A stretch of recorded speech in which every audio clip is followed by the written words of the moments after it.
welcome to today's episode of the Lance Burkitt Encounter. As I kind of muted on the last episode, I thought today we'll talk about printing. And what brought that to mind was last Monday, I went to see an exhibition in a university, and I was reminded about how little is taught on the intricacies of printing. So I thought I'd cover that in my next session.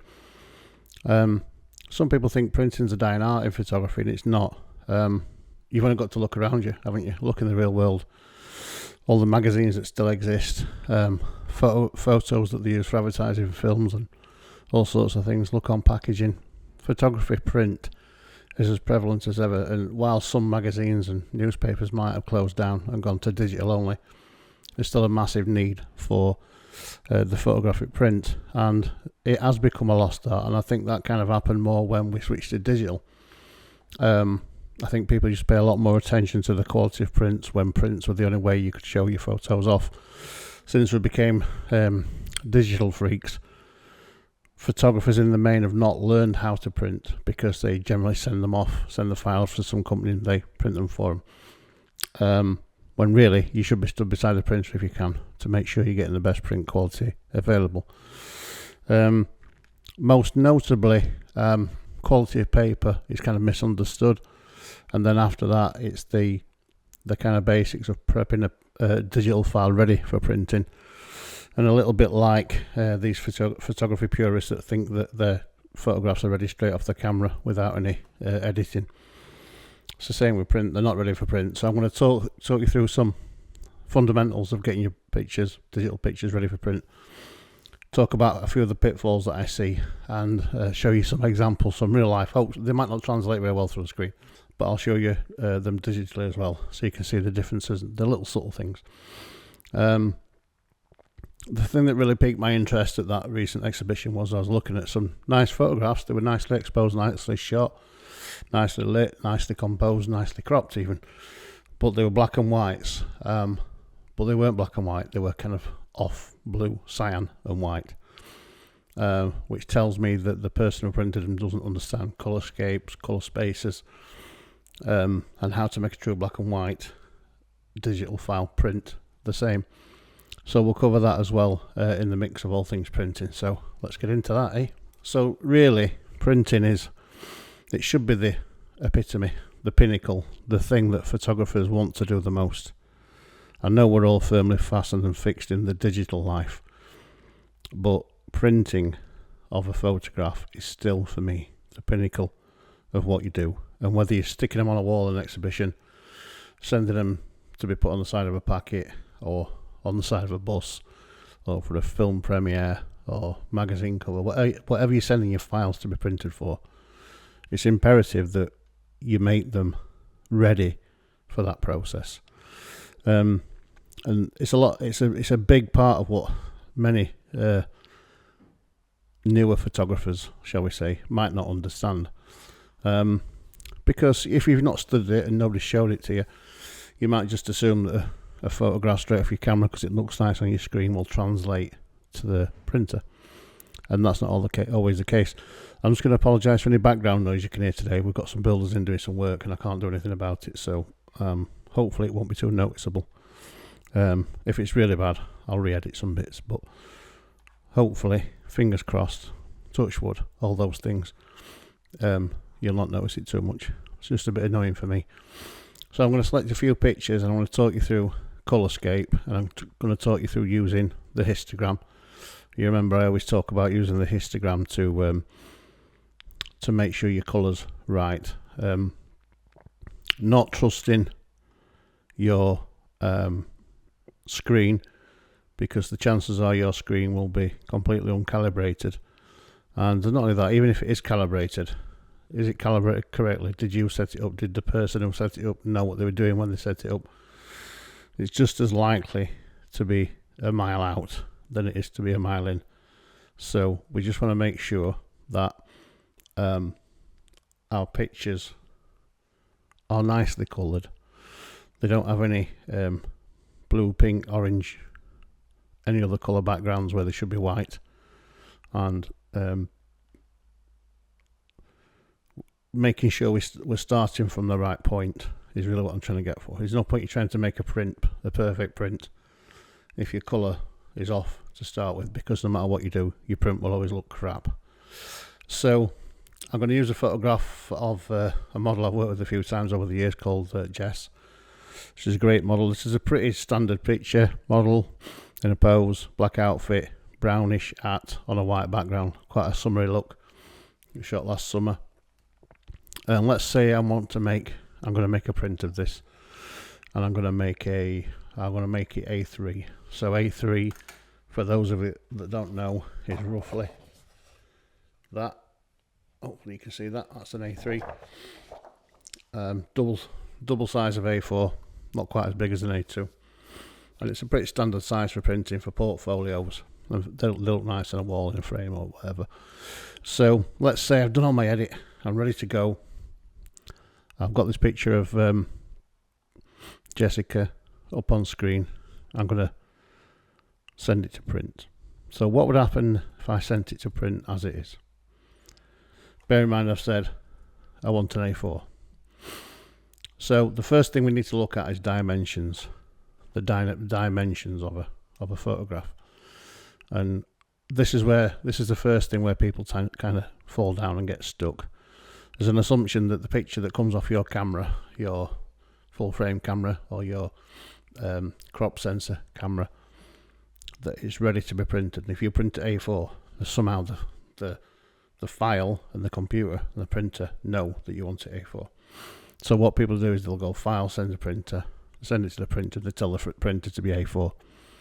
And then it comes out of that and there's a bit missing. And people stand there scratching, they're going, oh, stupid printer. What's the printer done? Why has it done that? And it's not the printer's fault at all. The fault is yours for not making the file A4 in dimensions in the first place. So I'm just going to show you a comparison as what an A4 and what a picture off a digital camera will look like. Just going to make an A4 canvas. There, see the A4. And then I'm just going to drag the picture of the lovely Jess into that, and I'm going to put her in like that, and so you can see now what's happened is my original picture is bigger than A4, so there's a million different things that can happen here. Either the printer won't resize it at all, and it could put it in anywhere like that, anywhere in that frame, let's say like that. But if that happens, we've lost all the bottom half of Jess, which is the biggest part of the photograph, shall we say. So if I just resize Jess to fit into an A4 frame, so let's just resize Jess so she fits in here nicely, like so. Let me put her centered. So if we center Jess now, yes, she fits top to bottom, but as you can see, we've got space around the sides. So let me just put a border around her so we can see where the butt edges are. So you can see anything outside of those black edges we're going to lose. So if we put her off to one side like that, when this print comes out, that's exactly what you'll get printed. So you can see whichever way we do it, whether the printer recognises that the file's too big and squashes it down like that, or whether it doesn't realise it's too big and shows you on the preview like we just saw before. The problem is the picture of Jess is not A4. It's nothing like A4. Now, A4 dimensions are 21 centimetres by 29.7 centimetres. So let's just bear that in mind. If we just go to the image size of my file, and we'll have a look at the original size, and we'll change this to centimetres to match what I just said. So this is 43.28 by 28.5, and I said that an A4 is 21 by 29.7, so you can tell this is far too massive. So you might think, oh, well, I'll just resize it to fit then. Alright, let's go with the height. So the height on this picture, what did I say it should be? 29.7. 29.7. Like that. But what's happened there is we've now got the wrong height, width, sorry. We can undo that and we can put in, what did I say? 21. Like that. And then we can go enter, and it should resize her to be A4. So if we now drag this again into our A4 template and bring her in, you can see how she fits perfectly. Yeah, that makes sense. Have we constrained her? Have we changed the shape of her figure? Do we think? The image size, undo. In doing that, do we make her slightly fatter? We did. Look at her slender figure there. We squashed her up and made her fatter because we didn't constrain the proportions. So now she might well fit in there, but she's slightly the wrong shape. So how do we do that? How do we not do that? Suggest. How do we keep her the right proportions? It's quite a simple thing to do, really. Whichever version of Photoshop on, it's dead easy to do. We're just going to go into the crop tool here on the left, crop, or press C on the keyboard. In this little drop down menu here, we're going to click on width, height, resolution. We're going to type in there 21 space cm for centimeters, 29.7 space cm for height, 300 dpi to match the printer. The printer I'm going to use is set for 300 dpi, or pixels per inch is on here. And then I'm just going to make sure I've placed that where I want it to go. But look what's happened. Oh no, we're going to have to lose a bit. You didn't tell us that in the preview lens. This is one of the things that photographers have to get used to. There's always a compromise on a shoot.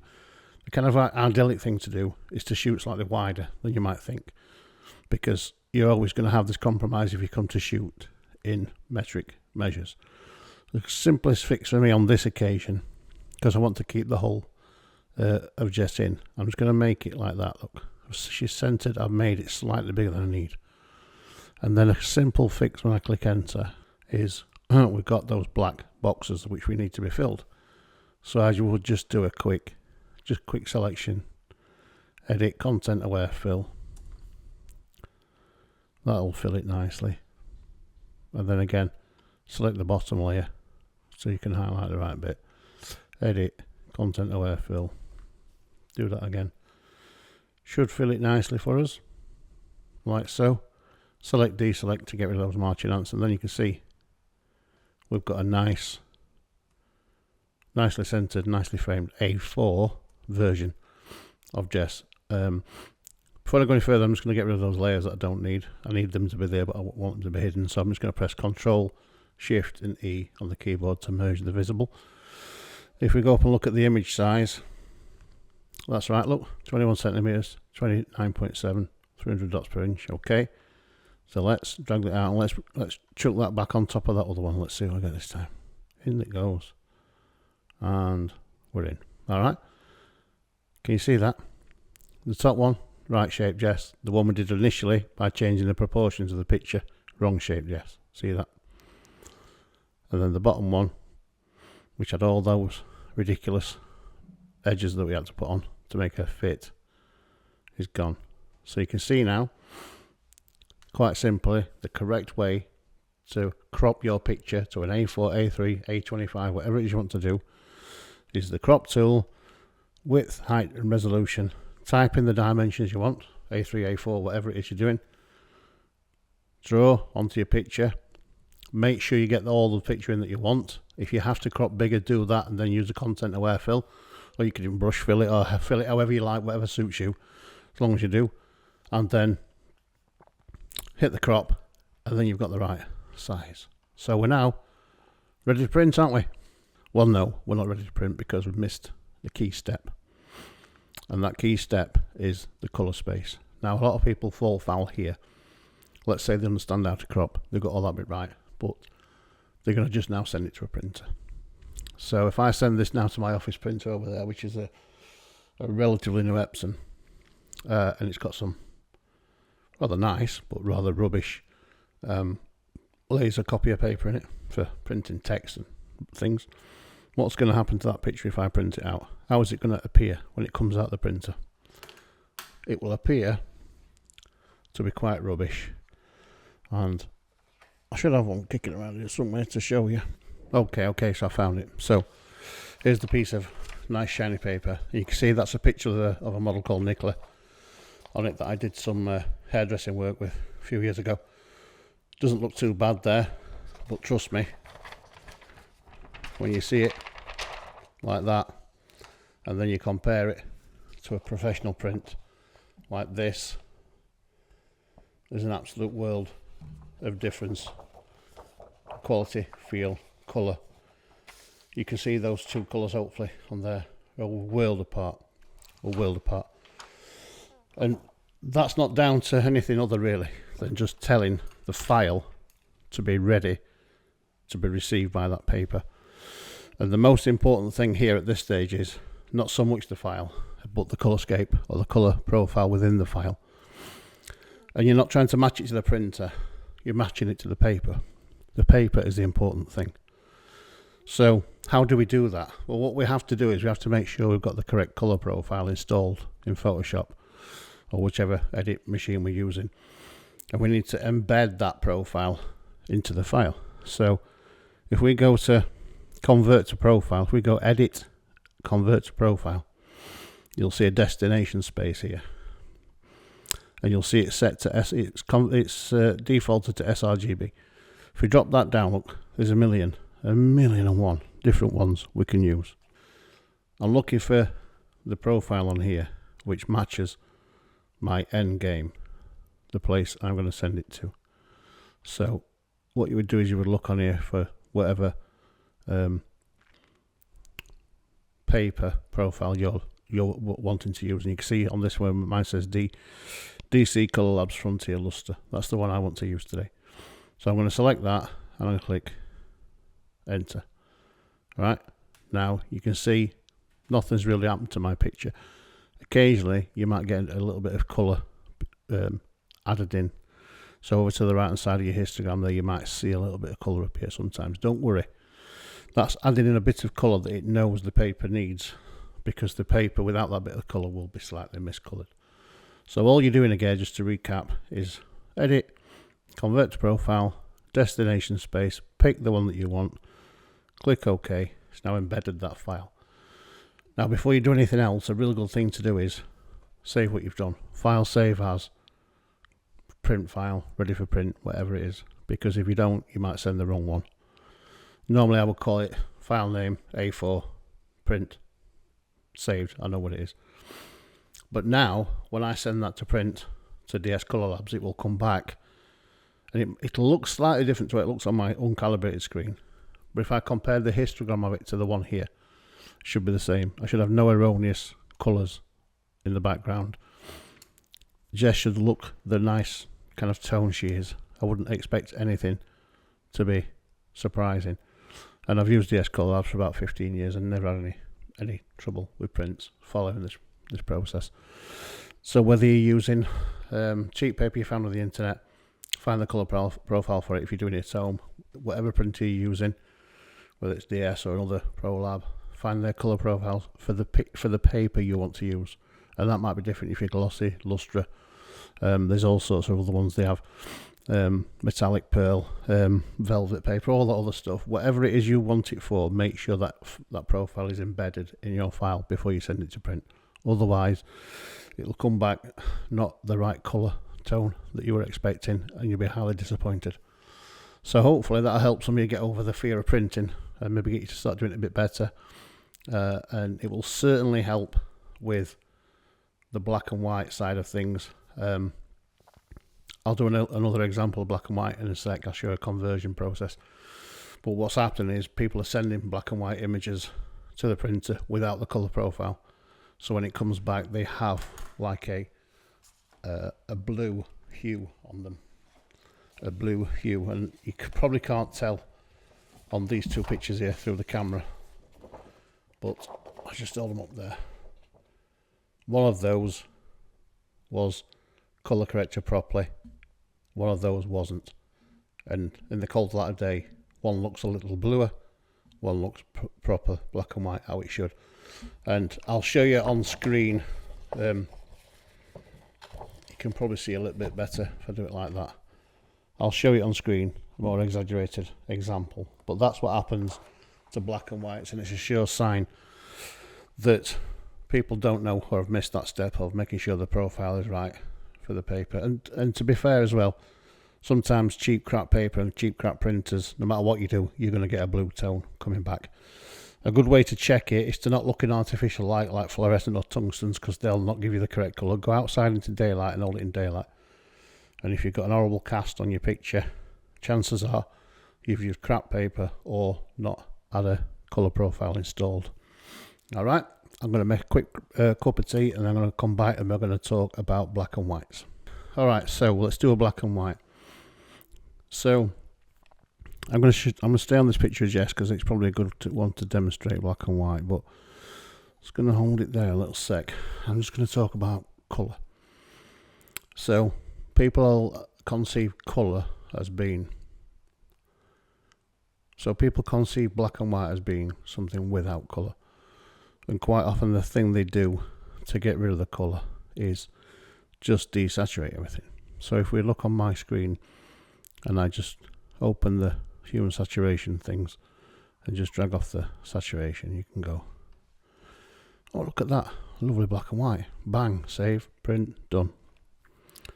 Well, not quite, because when you desaturate something, you got to remember the colour is where the detail lives, particularly on something like a person. So let's say Jess has got nice coloured cheeks, she's got nice coloured neck, hands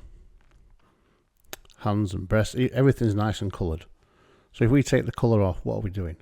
We're taking away that colour detail. But the information of the detail is in the colour. The tone and shapes on her face are defined by that colour. So if you take them off like that, you can see that definition disappears. Is that what we want to do?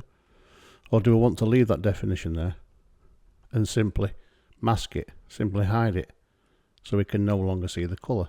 Well, I'd say yes, that's exactly what we want to do. Why would you go to all that trouble of shooting, colour balance, white balance, edit, colour balance, white balance, check, to get to a perfect picture like this, to then whip all the colour off and all the skin, lips, eyes, hair, outfit colour off with it? We want that detail to be there, we just don't want to see it in colour. So how can we do that? How do we do that without ruining what we've got there? Well, the best way to do that is it's simple really. We're just going to mask the colour. The colour will still be there, we're just going to mask it. So how do we do that, Lance, you say? Well, if we go down to the little adjustment layers button here and click on that, click on solid colour. Now, the important thing here is you don't use any colour.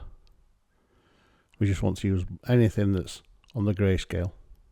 So white down to black. Any of those neutral colours will do. Click OK, and then where you've got a blend mode here that says normal, we're going to change that to colour.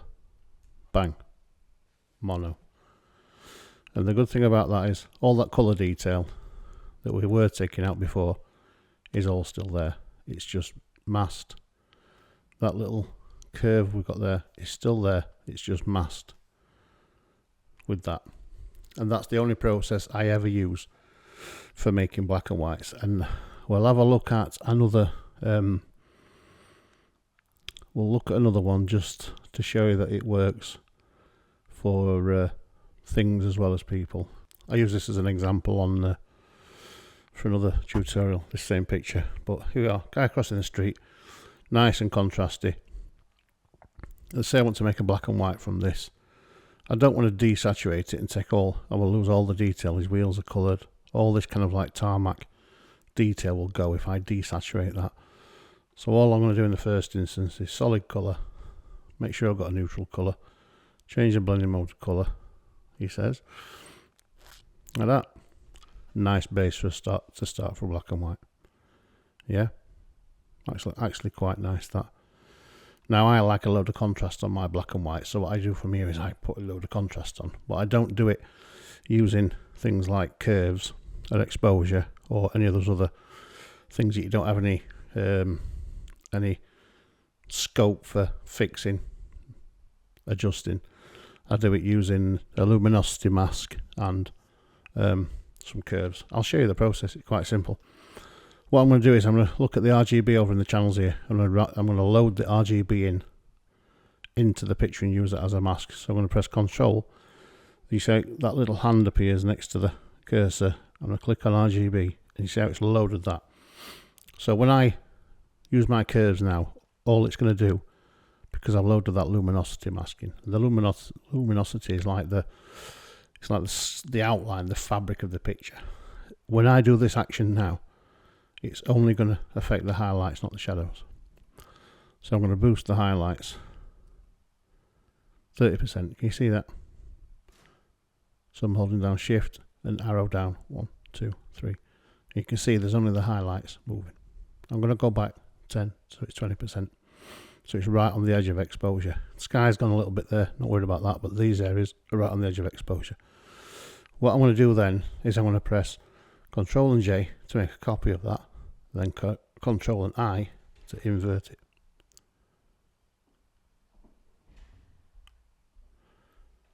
So now all I'm doing with the inversion is making a negative of that.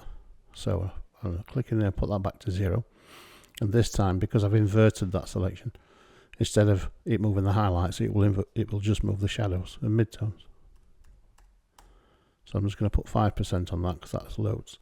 So if I switch that on and off now, look, can you see that on the screen? That's quite a dramatic shift in shadows, and that's quite a dramatic shift in highlights.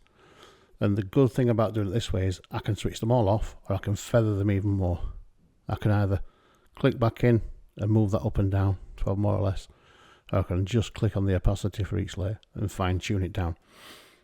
Again, whilst I'm watching what my histogram's doing, because obviously if you go too far, the histogram will tell you you've gone too far. Yeah, you see all that shift over to the right hand side. So again, I'm not really watching what the screen's doing. I'm instinctively watching what my histogram's doing. 10, 20%. In fact, I'm going to go for 15% on that. 1, 2, 3, 4, 5. Like that. Nice black and white. If I was being really finicky, what I might do is I might go into the sky here, click into the mask area on the highlights, use my paintbrush, and I might just brushing back some of that detail back in where it's been lost a little bit, but not much. That's pretty much all I do. So that's what I would do for my black and white. And then what I make sure I'm doing is I'm prepping it for print by doing the edit, convert to profile, selecting the right color profile for the print paper I'm using, okay, send it to the printer like that.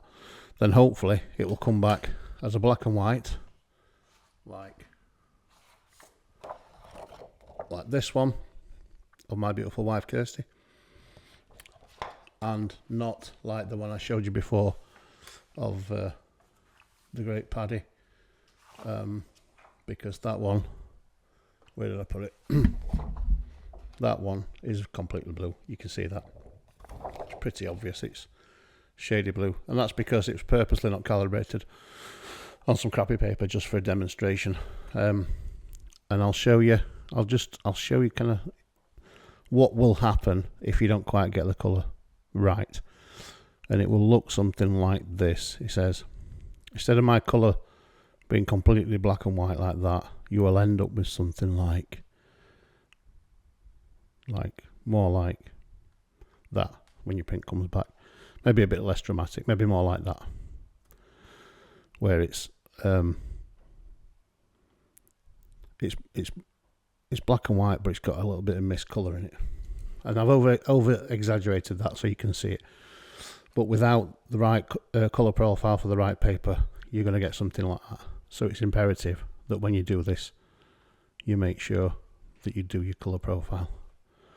This one's already got the colour profile in it, or has it? No, it hasn't. So I'll show you again how to the colour profile. Edit, convert to profile, click the Yes Colour Lab Pro Illustra, OK.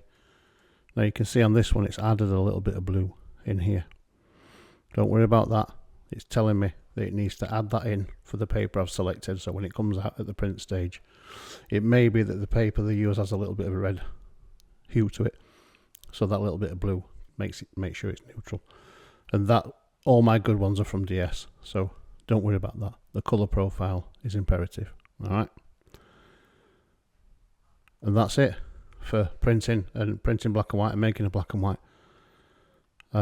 They are pretty simple processes, and again, they're the ones that I use regularly. I use them all the time. I know I repeat myself a lot, but that's what I do. It's repetition to get yourself to a point where you know exactly what you're doing.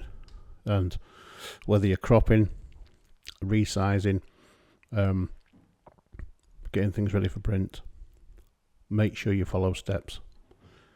Mine worked for me. I was taught them a long time ago, and I've used them. I've not deviated from those in probably 16 years, because they work. Tried, tested. Why fix it if it's not broken? Is the saying, isn't it? But they work really well. So have a think about that. If you're struggling with your print processors, don't struggle any longer. While we're talking about file types and printing and all that other wondrous stuff, I'm just going to talk to you about file size, because a lot of misconceptions happen around the size of files, and I even saw a photography teacher do this once, which kind of astounded me. But when I thought about it for a second, I thought, well, it shouldn't have astounded you really, because this teacher I'm talking about came from a print background, and even though digital had been around in a kind of like classroom perspective for probably, I don't know, 10 years, 15 years, some of the concepts are still not quite bled through to some of the teachers. But anyway, so he was showing a student how to print an A4 print, and he kept saying, you need to blow it up, it's got to be blown up. I'm thinking, what's he mean, blow up? And it quickly became apparent to me that he assumed, like students assumed, that because you're looking at a small picture on the back of your camera, you've somehow got to make that the size of an A4. And what he didn't yet realise, and what students certainly didn't realise, is a file, even then 10, 15 years ago, straight for your camera, is in some cases twice, 3 times that size, straight off the camera. It's just how it appears on screen, on a constrained screen, particularly on the back of a camera screen.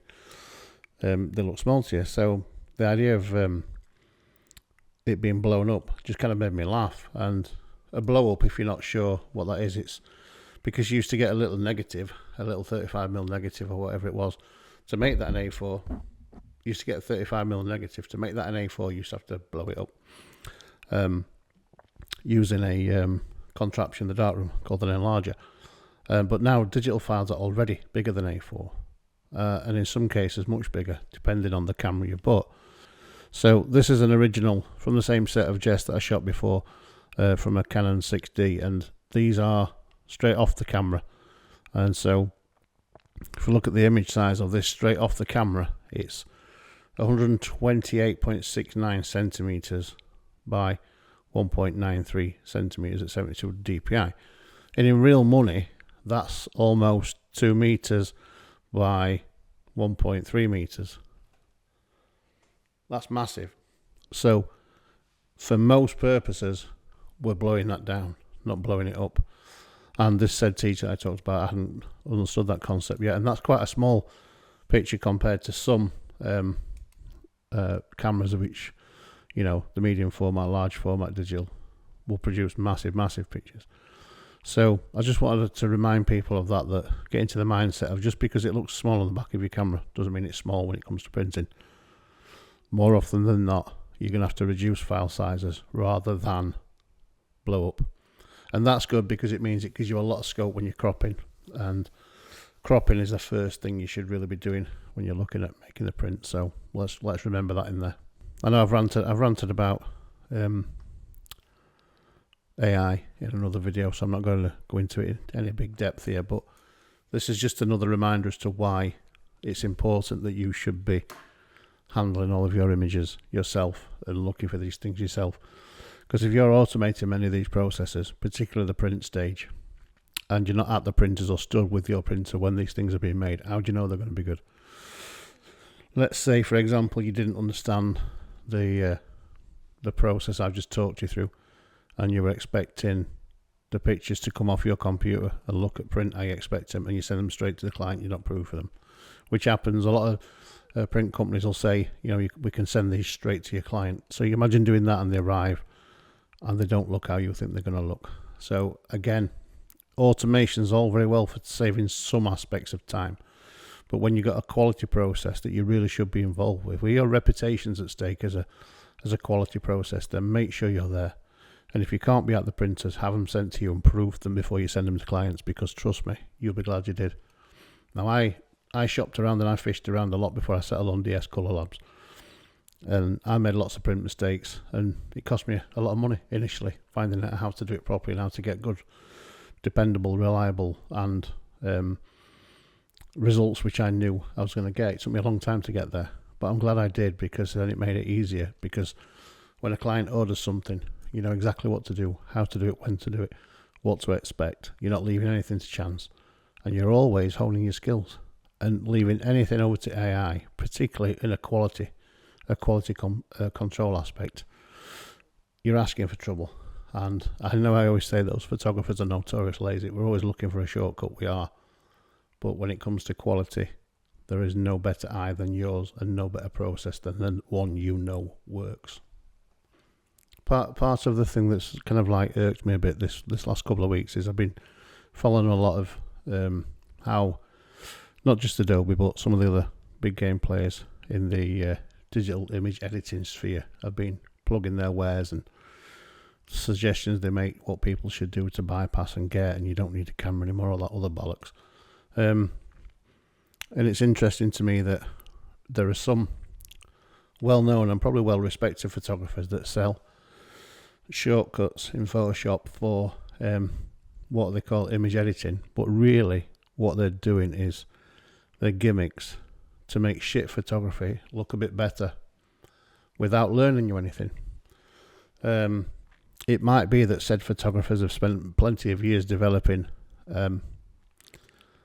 actions that will run and make your shit picture look great. Great's debatable. But what did you learn? How do you know it's great? What was it in that little package? What little automation that you ran?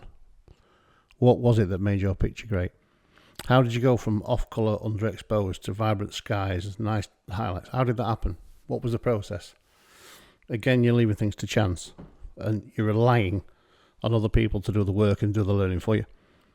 If you've come through as an amateur photographer and got to the edit stage, and all you know is how to open Photoshop, open an image and run an action with no concept of what the action's doing, but somebody's told you that your image is going to be great at the end of it, you're not a good photographer. You're pretty much cheating, and I guarantee you that your images are shit.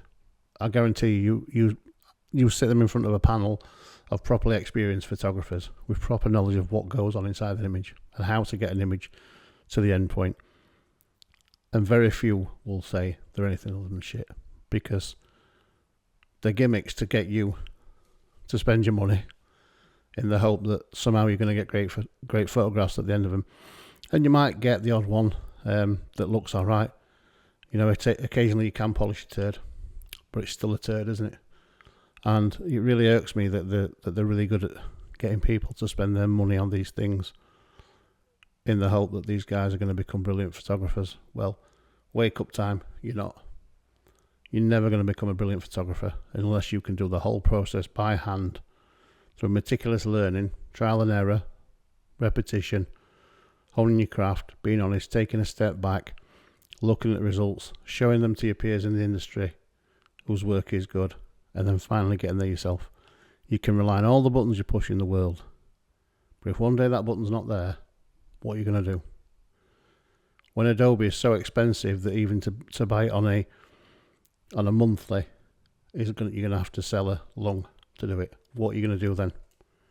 But if you know the processes, you know what you're looking for, looking to do, you can do it in any program. And all right, most of the programs aren't as good and refined as Photoshop, but through perseverance, you can get there in other apps. Might have to compromise a little bit, but if ever you can't access those action buttons that are doing all the work for you, what are you going to do? And what does it say about you as a practitioner, as a photographer, as a creative? To me, it says you're a cheat. You're relying on other people to think about it for you. And I don't know about you, but I would not want to do that as a photographer or as any kind of creative. So that's my thoughts on that. So anyway, thanks for hanging on in there today. Hopefully the background noise wasn't too annoying. It was for me, but hopefully not for you. I'll have a think about what I'm going to talk about over the next few weeks, and we'll get some more tuition done. I might actually do some practical photography next. Imagine that. Practical photography on a photography podcast. That would be great, wouldn't it? Anyway, have a great time taking pictures. I'll catch you all soon.